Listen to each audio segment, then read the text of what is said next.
beautiful lovies of the world, it's me, Queen Nightmare, and I am going to do... I'm sorry, I just winded myself. Oh, crap. I have still the cold, all my cold went to my throat, now it's going to my chest. I'm very sorry. But I'm going to do Love and Longing. It is full of one-shots. I mean, this will keep me busy for the whole time. It has 100 parts, and some of them are Scorpius, and I do not know what Scorpius is. So, anyways, let's get on into it as Civility and Similarity. This is interesting. Harry's POV. I walked into the library with full intent to find Hermione. When I couldn't find her, I huffed and spun around only to collide with a toned surface. "What were you walking, Potter?" a familiar voice drawled. "Sorry, Malfoy," I mumbled. "Did you just apologize?" he exasperated. I looked at him and he was smirking. I rolled my eyes. "Yes, I did. I need to find Hermione," I told him. "Oh, the Mudblood and Weasel just left. They were mumbling about loan time and shit," he said. I growled. "First of all, don't call her that. Second of all, that's just bloody brilliant. I've been asking her for help in potions. She tells me to meet her in the library when she blows me off. This is the third time this week," I sneered, and Malfoy rolled his eyes. "How about I help you, Potter, since you're basically a lost cause in potions," he told me, and I sighed. "Okay, sure," I said, and he motioned me to an empty table. I did, and we sat there together. I opened my book, and he looked at me. "What do you need help with?" Remembering the ingredients that go into... Oh, good grief. Wurzburg-Sermon. Wurzburg-Sermon. Why am I saying it with a German accent? I don't care. Lust potions and a contraception potion, I told him, and he smirked, raising an eyebrow at me. "Trying for a shag with a weaselette?" He cheesed, and I huffed, crossing my arms. "She and I are no longer together, Malfoy," I spat, and he rolled his eyes. "Oh, Potter, was the hero not enough for this attention seeker?" he asked, and I gasped. "She's not an attention seeker. She was just too humble, too much to handle," I defended. I mumbled something under my breath, and he raised his eyebrow. "You have to speak up, Potter, if you want anyone to hear you," he drawled, and I took a deep breath, closing my eyes. "I'm gay, Malfoy," I told him, keeping my eyes closed. I came out to her, and she obviously left me. "Was she mad?" he said quietly, and I opened my eyes. He was looking at me with a strange expression I've never seen before. She was a bit upset, but not mad, I explained. "She told me she was proud of me and that I deserved the best. She's dating Neville now, and I can't help but be happy for them," I told him. "Astora was mad when I told her," he said quietly. "We were supposed to get married, but I refused. She was pissed." He let out a soft chuckle. "You're gay too?" I asked, and he nodded. "So what do you need to marry? Do you need to marry a pureblood man?" I asked, and he laughed. "No, my father has come into a new light since the war. He wants me to be happy, and that means marrying a man of my choosing, then so be it." He told with a slight smile, and I smiled as well. I'm happy for that, I told him, and he grinned more. I am too. And I understood that what look he was giving me. It was understanding. Oh gosh. Okay. Let me tell you who the author is first. Drarry Duchess at Clever Mess. I mean, same. Okay. Harry and I got along really well. As I tutored him more and more, I grew more attached to him. Severus allowed me to use the potions room during free periods and other after hours, so I could help. What do you smell? I asked after we finished brewing a mantra. He leaned in and smelled the potion. I smell apples and vanilla. Broom polish? And, he stuck his tongue out from the corner of his mouth and sniffed. The last is some kind of book smell, like a new book smell, he told him, and I nodded. He turned to me and, with a smile on his face, "What do you smell, Draco?" he asked. I moved closer to the table took a big whiff. I smell like a musky smell. It's not overpowering, but it's there. I smell broom polish, as well as treacle tarts, I told him, and he looked over at me. He was staring at me blankly, blinking slow. "So, you smell me?" he asked, and I felt my face get hot. "I mean, I guess," I told him, slightly panicking. He grabbed my hands and then grew a big smile. "I smell you too," he told me, and he looked at me perplexed. Even gotten close enough to me to know that he used green apple shampoo and vanilla cologne. That's a weird combination. I've never tried that. I might have to. He told me, and it was my turn to slowly blink at him. "So you like me too?" I asked, and he smiled. "We've become so close. My friends practically ditched me, and I'm with you a lot, more than I am them." "It just happened," he stated. "I don't know how it happened, to be honest. I meant your Potter, someone I used to hate and now have a crush on." I questioned, and he laughed heartily. Before pulling me closer, he planted a sweet and slow kiss on my lips. I kissed him back gently, and then we pulled away. He still held me in his arms and placed his forehead against mine. "Don't think too much about it, Draco. I think it's weird too, and my friends would go nuts if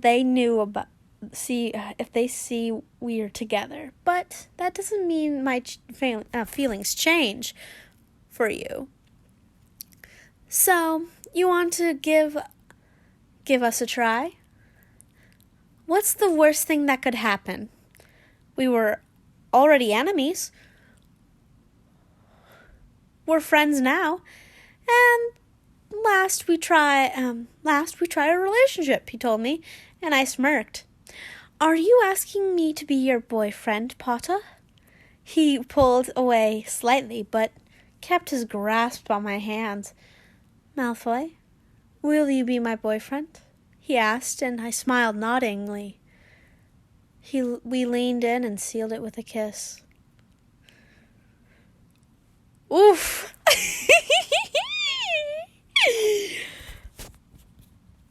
I had to let that out, because if I don't... Woof! Okay. Abuse and Confessions, Drarry. Harry was sent back to Dursley's with none other than Draco Malfoy for the summer.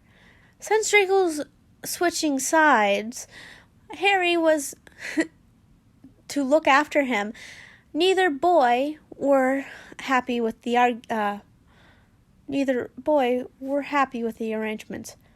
"Boy," they heard, and Harry cursed. "Fuck, stay here, Malfoy, and don't touch anything," he hissed, and ran out of the room through the walls. And Draco heard muffled yelling, along with lines of "another freak" and "dinner at 6." And he heard a crunch, like a bone breaking, and Harry's yowl of pain.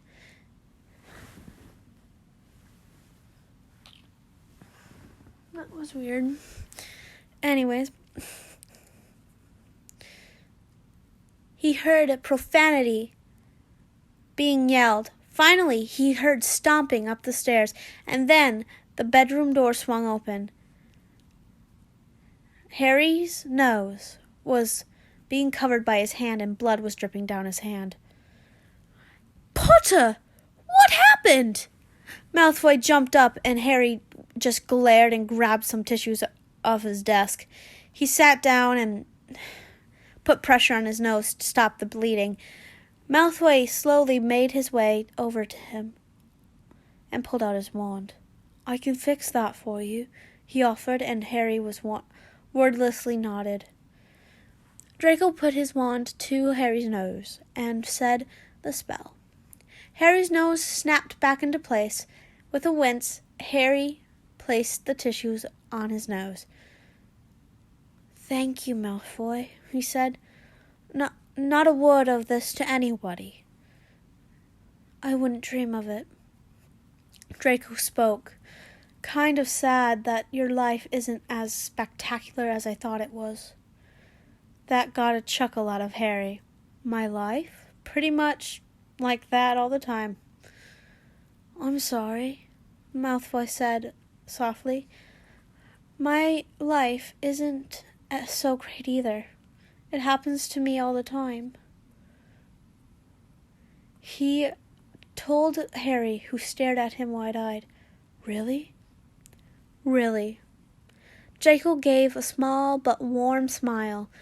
"Want to put the past behind us and only go up from here?" "Truce." Harry stuck out his hand, and Draco took it. "Truce."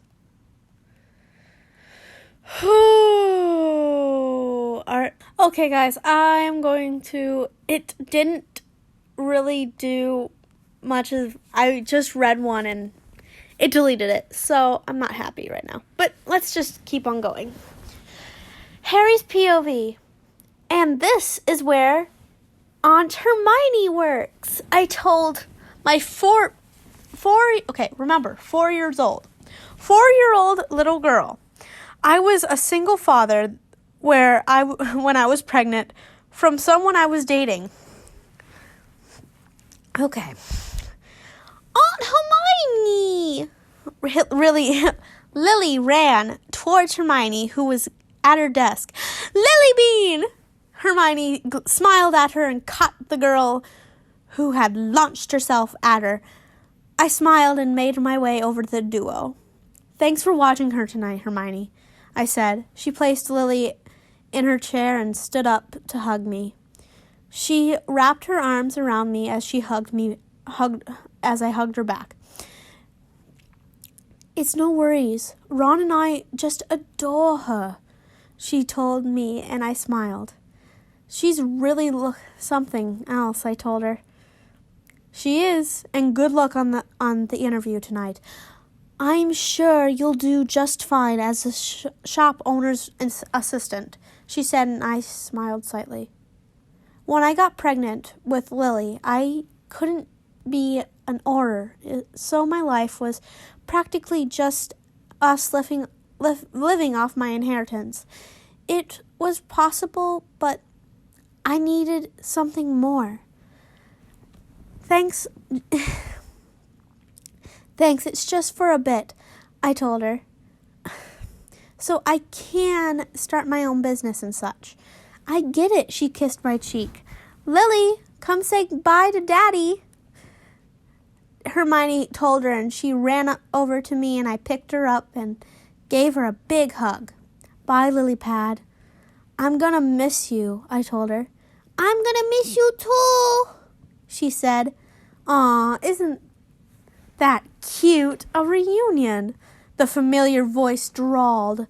I turned around and Draco Malfoy was walking towards me. My heart started to race and flutter at the same time.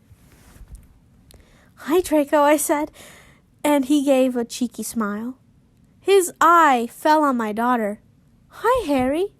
Cute daughter, he said, and then eyed her closely. Lily resembled Draco a lot. His skin to his features, to even his eyes. The only thing of mine she has was my hair. His face paled considerably and looked back at me. Can I speak to you for a second? He asked. Yeah, I nodded my head. I kissed Lily's head and placed her down. Draco pulled me into the office and quickly turned to look at me. Explain, he spat with no venom, and I took a deep breath. The last night we were together, I had gotten pregnant, and you already decided that you didn't want to be together, so I never bothered to tell you. Even when you knew she was mine? He asked, and I nodded slowly. Was it hard being a teen mom? Yeah, I mean, I have my inheritance, but I didn't really have anyone to lean on during the lonely nights. I told him, and he nodded. He stood up, and without a word, he pressed his lips against mine. He kissed me back, and he ran his hands through my hair and sticking his tongue in my mouth. He pulled away, panting, and placed his forehead against mine. I want to make up for all those lonely nights.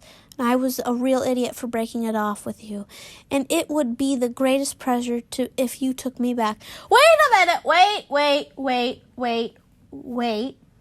Wait. Did he just kiss him, took an apology, and he's just gonna take it and go like, oh yeah, he won't do that again?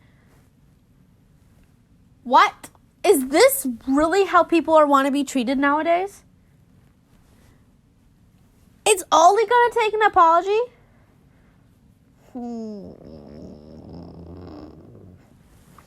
Please leave a comment down below what you think about this situation.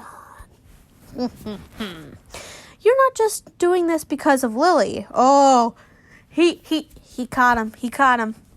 I asked, and he shook his head. I want to be part of your lives. May I? Oh, hell no. That's exactly what I always said. Oh, hell no. What the hell? No. And he shook, he asked, and it was the older Draco speaking, the one I've had fallen in love with. Oh, my Jesus. Sorry, I just had a attack of the brain. Yes, I smiled, and he kissed me. Come on. Come meet Lily, your daughter. So weird to hear that. No shit, Sherlock. What the... Oh, okay. He chuckled as I held his hand, bring him out of the office. And Hermione smiled and scooted Lily towards me. Lily, I want you to meet someone, I said, and she trotted over to me. I crouched down and hugged her.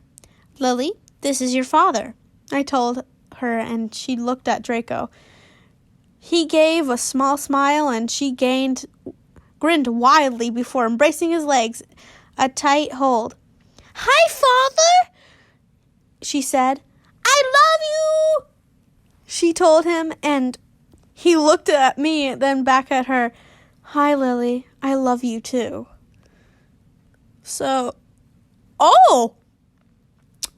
I went to the next chapter, and you'll never guess what Scorpius is. Oh, no, ew, imagine it. Ew, I can't, no. It's Dumbledore and Severus Snape. Or it's something else. Who's Scorpius? Oh, this is mature. I don't want to hear Albus Dumbledore having sex. I don't want to hear that. Ew! Okay, let's get out of here.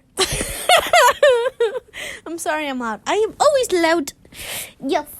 Okay. As you well know, that was a cluster of stuff. It's 23 more days. Wait, no. Crap! 22 more days. You know I'm not paying attention. I'm just waiting for my costume to arrive. My weave did. But my mom has to deal with that. I don't know how to do anything with wigs. And I don't trust myself. So, you know me. Okay. I am going to go now because I'm dumb. But be happy, be healthy, and be loving. Also, subscribe if you haven't subscribed yet, and put on push notifications. I don't know why you would subscribe to me if you've heard this video, but not the point. I love you guys so much. Bye-bye.